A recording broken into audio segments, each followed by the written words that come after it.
আসসালামু আলাইকুম ভিউয়ার্স, আশা করি সবাই ভালো আছেন। আজকে একটা হাদিস শুনবো। হাদিসটা হচ্ছে নামাজ সম্পর্কে। নামাজ ইসলামী শরীয়তের যে ৫ টা স্তম্ভ, ৫ টা স্তম্ভের মধ্যে ১ম হচ্ছে ঈমান, আর ২য় স্তম্ভ হচ্ছে নামাজ। তো নামাজের ব্যাপারে রাসূলুল্লাহ সাল্লাল্লাহু আলাইহি ওয়াসাল্লাম কি বলেছেন আমরা এখন শুনবো। তো নামাজি ব্যক্তির জন্য সুসংবাদ রাসূলুল্লাহ সাল্লাল্লাহু আলাইহি ওয়াসাল্লাম দিচ্ছেন।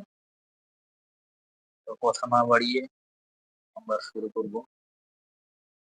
তো তার আগে ছোট্ট একটা রিকোয়েস্ট থাকবে, অবশ্যই আমার চ্যানেলটি যারা সাবস্ক্রাইব করেন নাই, যদি রাসূলুল্লাহ সাল্লাল্লাহু আলাইহি ওয়াসাল্লাম বাণী শুনে উপকৃত হন তাহলে সাবস্ক্রাইব করতে ভুলবেন না। চলুন কথা না বাড়িয়ে শুরু করা যাক। আমরা শুনে আসি যে রাসূলুল্লাহ সাল্লাল্লাহু আলাইহি ওয়াসাল্লাম কি সুসংবাদ দিচ্ছেন। وعنه قال رسول الله صلى الله عليه وسلم أرأيتم لو أن النهر بباب أحدكم يغتسل فيه كل يوم خمسة هل يبقى من درانيه شيء؟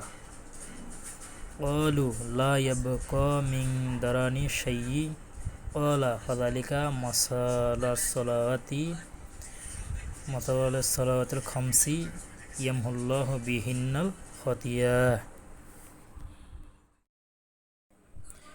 হযরত আবু হুরায়রা রাদিয়াল্লাহু তাআলা আনহু হতে বর্ণিত, তিনি বলেন, রাসূলুল্লাহ সাল্লাল্লাহু আলাইহি ওয়াসাল্লাম সাহাবীগণের উদ্দেশ্যে বললেন, আচ্ছা বলো তো, তোমাদের কারো বাড়ির দরজার কাছে যদি একটি নদী থাকে যাতে সে নদীতে দিনে 5 বার গোসল করে, তাহলে কি তার শরীরে কোনো ময়লা থাকতে পারে?